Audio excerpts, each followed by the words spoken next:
নিৰ্বাচনটো আমাৰ ৰাজ্যতে শেষ হৈছে, আনতো আছেই। গতিকে নিৰ্বাচন লাগিয়ে আছে এতিয়ালৈকে নিৰ্বাচন শেষ নহয় সমগ্ৰ দেশত। তো আমাৰ বোকাখাতত বিভিন্ন ঠাইত বিহু পাতিছে। মই এইকেইদিন নিৰ্বাচনৰ বাবে আহিব পৰা নাই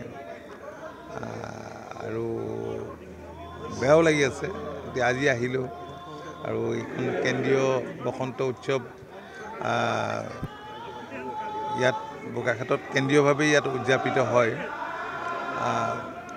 আমাক সভাপতিৰ দায়িত্ব দি থৈছে, ভাল লাগিলে সকলোকে লগ পাই। পৰহিলে যিহেতু প্ৰধানমন্ত্ৰীৰ নমিনেশ্যন আছে, আপুনি যাব নেকি তালৈ? যোৱাৰ কথা। কি হ'ব নিৰ্বাচন, কেনেকুৱা ধৰণৰ হ'ব? ভালেই হ'ব নিৰ্বাচন। আপোনালোকে দেখিছে NDAৰ সপক্ষে ঢৌ আছে। নিশ্চিতভাৱে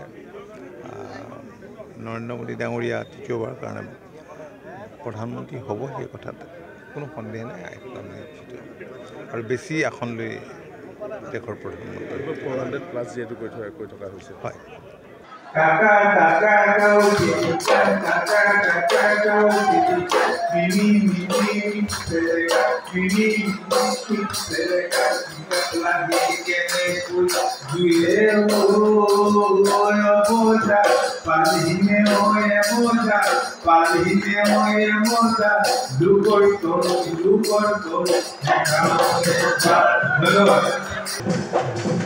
নিৰ্বাচনটো আমাৰ ৰাজ্যতে শেষ হৈছে, আনতো আছেই।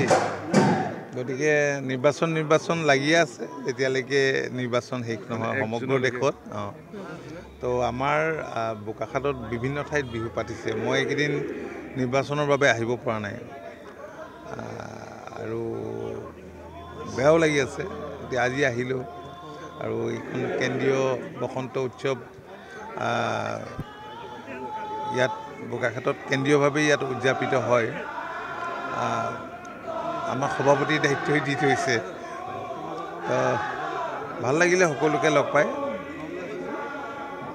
পৰহিলে যিহেতু প্ৰধানমন্ত্ৰীৰ নমিনেশ্যন আছে, আপুনি যাব নেকি তালৈ?